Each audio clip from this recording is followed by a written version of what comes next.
Like,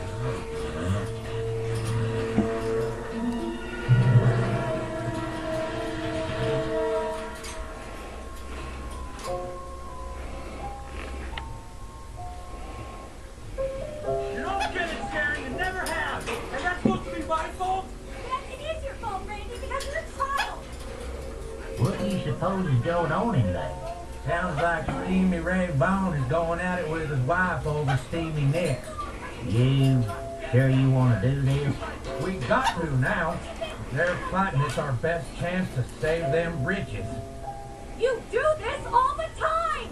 First, you're obsessed with baseball fights. Then you need to play Warcraft. Then you gotta be a celebrity chef. Why can't you ever just support me? Support what? Another stupid dream of yours? Face it, Sharon, our son turned 10, and you feel old. What does our son turning 10 have to do with you making the same mistakes again and again? Because I'm unhappy, okay? I've been unhappy for a long time. I'm unhappy too. We both are, obviously. How much longer can we keep doing this?